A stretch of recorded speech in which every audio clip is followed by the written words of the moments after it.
बाहेर मुसळधार पाऊस, खिडकीवर पडणाऱ्या पावसाच्या सरी, हातात गरम गरम चहाचा कप आणि त्यासोबत जर एक खुसखुशीत वडापाव मिळाला तर त्याहून मोठा आनंद कोणता.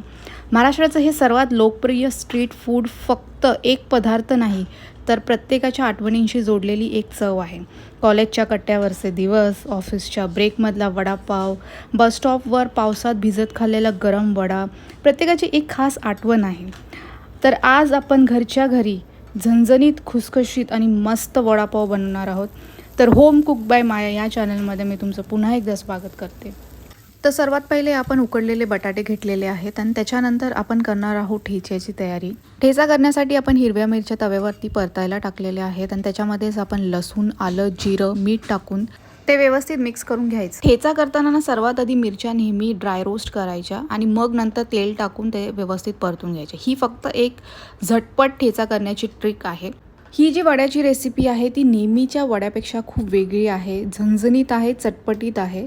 त्यामुळे ह्याची प्रोसेस जी आहे थोडीशी वेगळी आहे.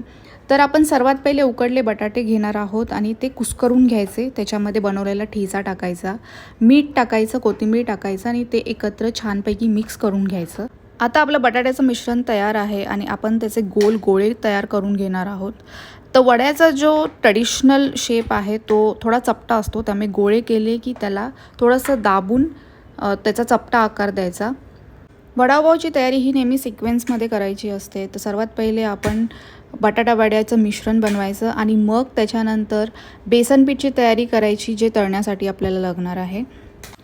तर एका भांड्यामध्ये आपण बेसन घेतले, त्याच्यामध्ये हळद टाकायची, चिमूटभर मीठ टाकायचं आणि ते व्यवस्थित गुळगुळीत होईपर्यंत मिक्स करून घ्यायचं. बॅटरमध्ये लम्प्स नाही राहिले पाहिजे, गुठळ्या नाही राहिल्या पाहिजे, एकदम ते सॉफ्ट बनायचं. तुम्ही बघू शकता पाणी टाकून. आणि जास्त पातळी नाही बनवायचं, जास्त घट्टही नाही बनवायचं, एक मीडियम कन्सिस्टन्सी ठेवायची पिठाची. बेसनचं पीठ तयार झाल्यानंतर आपण तळण्याची तयारी करून घ्यायची आणि एका कढईमध्ये तेल गरम करायला ठेवायचं. तेल गरम झाल्यावरती आपण सर्वात पहिले करणार आहोत बेसनचा चुरा. बेसनचा चुरा आपण बोटाने टाकणार, जसं आपण बुंदी सोडतो ना तसंच तो चुरा सोडायचा आणि चांगला सोनेरी रंगाचा होईपर्यंत तो परतायचा. तसं वडापावमध्ये बेसनच्या चुऱ्याची एक खास जागा आहे. आपण नेहमी बघितलं आहे मुंबईमध्ये जेव्हा पण वडा आपल्याला दिला जातो किंवा कुठल्याही भागामध्ये, तर बेसनचा चुरा हा नेहमी वड्याच्या आतमध्ये घालून दिला जातो. त्याच गरम तेलामध्ये बटाट्याचे गोळे पिठात बुडवून सोनेरी आणि खुसखुशीत होईपर्यंत आपण तळून घेणार आहोत. यानंतर जी सर्वात मजेशीर गोष्ट आहे ती आहे वडापाव तयार करण्याची.